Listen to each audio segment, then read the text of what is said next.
So, dear student, we have discussed in a previous video till here, and in this video we are going to discuss more about the chapter number 22. Here you can find the process of making patola.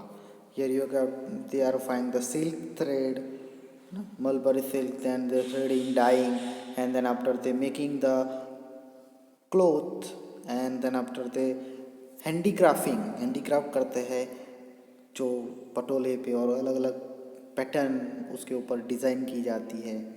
सो ऐसे ही वो पटोला बनता है। यहाँ पे side by side आप image देख सकते हो, it is given in your book. So the process of Patola, making Patola is very time consuming, उसमें बहुत ज़्यादा टाइम लगता है। फ्रॉम थ्रेड टू क्लोथ, यानी थ्रेड पता होगा आप, जिसको हम गुजराती में दोरो बोलते हैं ना। दोरो, आप जब पतंग चगाते हो तो उसके टाइम आप थ्रेड यूज़ करते हो। आप सुई धागे में जो धागा होता है उसको थ्रेड किया जाता है, उसको थ्रेड कहा जाता है। सो थ्रेड से क्लोथ तक का सफ़र है ना, पूरा कपड़ा बन जाता है। छोटे छोटे थ्रेड में से पूरा कपड़ा बन जाता है, वो उसकी प्रोसेस है। ये हमें यहाँ पे देखने को मिलेगी कि the threads which are use to weave patola is made from mulberry silk which is white. अब देखो, ये थ्रेड लाते हैं पहले जिससे पटोला बनाया जाता है, और वो पर्टिकुलर सिल्क में से वो पटोला बनता है, उसको कहते हैं मलबेरी सिल्क, जो वाइट होता है। Father bring this silk thread from outside, और फादर है जो, वो क्या है, किसके फादर है, आगे हमने देखा था, if you have remember the name, है ना, मोक्सा एंड निर्मल के। वो कहाँ से लाते हैं, आउटसाइड से, बाजार से लाते हैं thread of mulberry silk. The threads are opened and made into grid.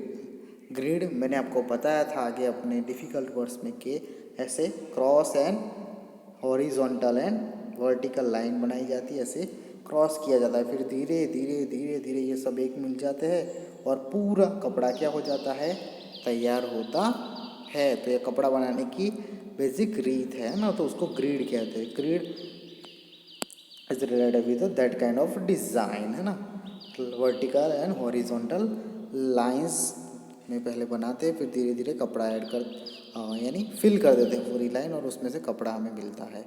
सो पहले तो क्या बनाते हैं, थ्रेड ओपन करते हैं और उसमें से ग्रेड बनाते हैं ना। जो थ्रेड अकेला ऐसा होता है तो उसमें से कलेक्ट करके ऐसे ऐसे पूरा बहुत सारे थ्रेड लेके, एंड देन आफ्टर ऐसे, है ना, तो ये क्या बन जाता है, उसमें ग्रिड बन जाता है, और फिर ग्रिड से धीरे धीरे कपड़े, पूरा कपड़ा बनता है।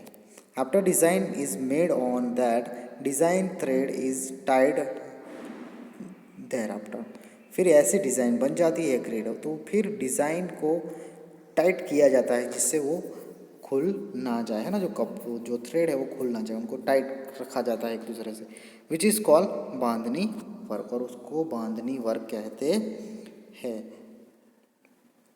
Sorry, it is a Bandhani work, okay, जो हमने बोला था बांधनी वर्क, वो बांधनी वर्क इसको कहते हैं। और बांधने की सारीज आती है बहुत सारी, वो आपने देखा होगा। The part which has to be dyed is kept open and according to measurement it is dyed and tied up to again. अब देखो, और उसके बाद जो आता है उसको डाई किया जाता है। डाई मैंने बताया था कि भाई वाइट कलर का कपड़ा है तो उसको ब्लू कलर से कर लेंगे तो पूरा कपड़ा कैसा हो जाएगा, ब्लू हो जाएगा, तो ब्लू कलर की डाई यूज़ करनी पड़ेगी। बट देखो बेटो, ये क्या है कि जो बांधनी है और जो पटोला है वो एक अलग अलग डिज़ाइन के होते होंगे, अलग अलग कलर के पटोले हम यूज़ करते हैं। सो दे हैव सेवरल कलर्स, अलग अलग थ्रेड होते हैं, अलग अलग कलर होते हैं, उसके हिसाब से उसको वीविंग किया जाता है, डाई किया जाता है, तो उसमें बहुत सारा टाइम भी लगता है। बट जब डाई किया जाता है तो उसी कलर का कपड़ा हमें मिलता है। वाइट है तो इसको ब्लू, ग्रीन, येलो, जिस टाइप का डिज़ाइन मैचिंग होगा उस हिसाब से वो लोग डाई करते हैं उसको। This work is hard and time consuming, और ये वर्क बहुत ही हार्ड है और बहुत ही टाइम कंज्यूमिंग है। पहले तो उसको ग्रिड बनाना पड़ता है, उसको पूरा कपड़ा बनाना पड़ता है, किसमें से, थ्रेड में से। वो जो धागे आते हैं, धागे को इकट्ठा करके पूरा कपड़ा बनाना है। वो कपड़ा बन जाएगा, उसके बाद उसको डाई करना है, और डाई करके फिर से उसको अच्छे से सुखाना है। तो ये क्या है, बहुत टाइम कंज्यूमिंग प्रोसेस है। When grid is designed and finished dyeing, after that it is put on the handloom for weaving। अब देखो जो ग्रिड है वो हो जाती है पूरी, उसको डाई कर देते हैं यानी कपड़ा हो जाता है। उसके बाद उसको हैंडलूम, जो वीवर का जो हैंडलूम मशीन होता है, आगे हमने देखा था कि वो हैंडलूम कैसे करते हैं, हाथ से। तो वो हाथ यूज़ करके प्लस उसको बराबर टाइटली कलेक्ट करके उसको वीव करते, उसको गूंथते हैं in short. Hence after the hand work of 4 to 6 month beautiful and colourful patola is prepare. तो कितनी मेहनत लगती है देखो, 4 to 6 month वो हैंडलूम को काम करना पड़ता है ना, हैंडलूम के ऊपर काम करना पड़ता है। और हैंडलूम के ऊपर काम करोगे 4 to 5 or 6 month, उसके बाद पटोला प्रिपेयर होता है। In short we can say कि एक पटोले को प्रिपेयर करने के लिए हमें कम से कम 4 से 5 महीने लगेंगे।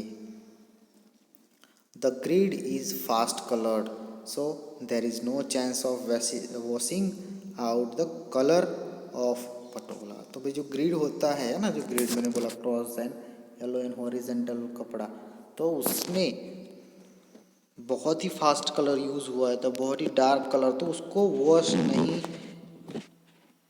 कर सकते हम, है ना। कोई भी पाउडर यूज़ करो या फिर जो भी साबुन यूज़ करो, वो इजीली वॉश नहीं होगा। इन शॉर्ट वो परमानेंट कलर हो जाता है और उसको इजीली वॉश नहीं कर सकते है, यानी कलर जाने का कोई चांस ही नहीं है। आपने कुछ कपड़े देखे होंगे जिसका कलर चला जाता है ना, बट यहाँ पे पटोला है उसके कलर कभी जाते नहीं हैं। Durability of colour and Patola remain same for many years. तो जो टाइम है वो बहुत टाइम तक पटोला है, उसका कलर और उसका जो कपड़ा है वो रहता है बहुत सालों तक। That is why it is saying in Gujarati, उसकी वजह से गुजराती में कहा गया है कि पाड़ी पटोले बात फाटे पण फीटे नहीं। तो पाड़ी पटोले बात यानी पटोले पे जो कलर, जो डिज़ाइन किया जाता है वो फट जाता है, बट वो उसका कलर, वो डिज़ाइन जाता नहीं है, यानी वो रिमेन्स सेम, है ना। It remains same for many year, बहुत सालों तक जो पटोला है वो वैसा का वैसा रहता है, आप कितना भी उसे पहन लो।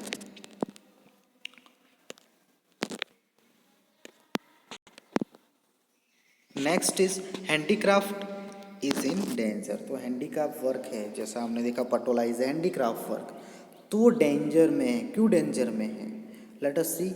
इन the preparation of patola care and patience are required for the skill of weaving, designing and dying.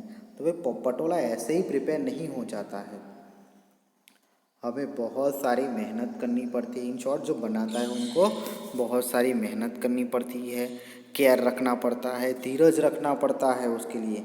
और जो वीविंग करते हैं, जो डिज़ाइनिंग करते हैं, जो डाइंग करते हैं, उसमें बहुत सारा टाइम लगता है सिल्क को डिज़ाइन करने में। It is a hard work for many days, और ये बहुत दिनों का काम है, बहुत ही हार्ड वर्क है। Mulberry silk and colour are very costly, so patola are sold at very high cost. तो मलबेरी सिल्क है और जो कलर आते हैं वो बहुत ही कॉस्टली यानी महंगे आते हैं, उसीलिए पटोला बहुत ही महंगा बेचा जाता है, क्योंकि उसका कच्चा माल है जो मलबेरी सिल्क एंड कलर, वही बहुत महंगा आता है। तो उसको बनाने के बाद वो वेरी हाई कॉस्ट पे, बहुत ज़्यादा कीमत पे बेचा जाता है। Earlier there were 700 families connected with this handicraft, but now only 3 families are trying to keep this handicraft alive. पहले अराउंड 700 फैमिलीज, 700 फैमिलीज क्या कर रही थी, परिवार इस हैंडीक्राफ्ट में काम कर रहे थे, है ना, ये पटोले बनाने में। बट अभी ओनली 3 फैमिलीज, है ना, 3 फैमिली है जो ये काम करती है ना, हैंडीक्राफ्ट जो पटोले है उसको जिंदा रखा है अब तक, है ना, बना के लोगों को पहनाते हैं, बेचते हैं। तो एक कला है, वो बहुत सारे लोग उसके पीछे काम करते थे, बट अब कम लोग हैं। Many people have left this occupation, बहुत लोगों ने ये काम छोड़ दिया है। Patola handicraft is not the pride of Patan, but it is the dignity and pride of Gujarat and India. भाई पटोला हैंडीक्राफ्ट है वो पाटन का अकेला प्राइड नहीं, पाटन के लिए गर्व की बात नहीं है, बट सम्मान एंड गर्व की बात है हमारे गुजरात और इंडिया के लिए भी। Patola is a precious and unique identity of ancient heritage and Indian culture। तो पटोला है वो हमारे एंशियंट हेरिटेज है ना, हमारा सांस्कृतिक वारसा जिसको हम बोलते हैं, सांस्कृतिक भेंट जो हमारे एंसेस्टर ने हमको दी है, वो उसके लिए भी फेमस है। प्रेशियस यानी बहुमूल्य, मैंने आपको बताया था, है ना, जिसका कोई पैसा नहीं लगा सकते।